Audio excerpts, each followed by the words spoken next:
Hello and welcome. My name is Aaron Ziegel. I'm a musicologist here on the faculty of Towson University, joined by my colleague, the composer Jonathan Leshnoff. And we're here to introduce you to an upcoming world premiere composition by Jonathan, a piece called Warum, hast gelitten, written for chorus, solo soprano, and orchestra.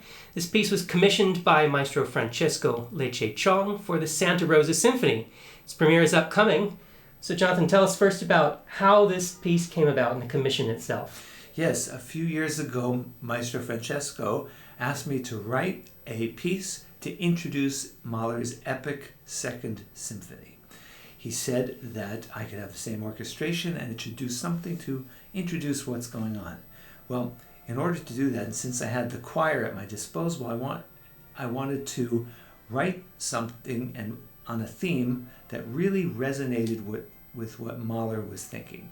And that's where I asked my friend and colleague Aaron to help me out to find some text that the choir would sing that are special to this piece.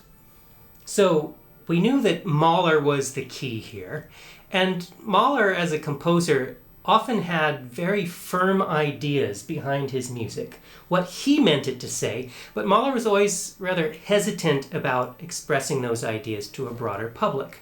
So in trying to come up with some text for a potential choral work that could preface Mahler's Second Symphony, I began researching the surviving correspondence by Gustav Mahler, and we eventually landed upon two very useful sources for this purpose. Mahler's Second Symphony does, in the composer's own mind, have a programmatic underpinning, and although he did not really wish it to be widely disseminated publicly, he did write it down on several occasions, so we pulled some text from there. And then later in Mahler's life, he writes a very fascinating letter to his wife in which he talks about the struggles of the creative process, the struggles to get the musical ideas flowing, and from a really sort of existentialist point of view.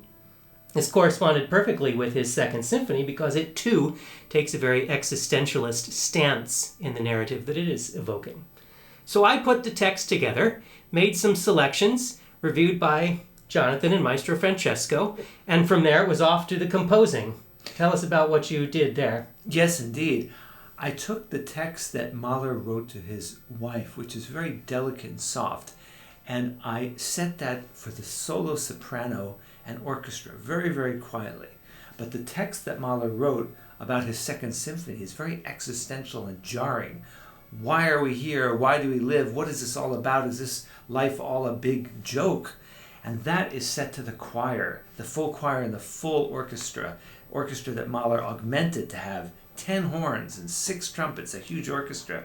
The orchestra and choir blast that out, and then the piece returns back to the quiet contemplative text that Mahler wrote to his wife with the choir humming in the background.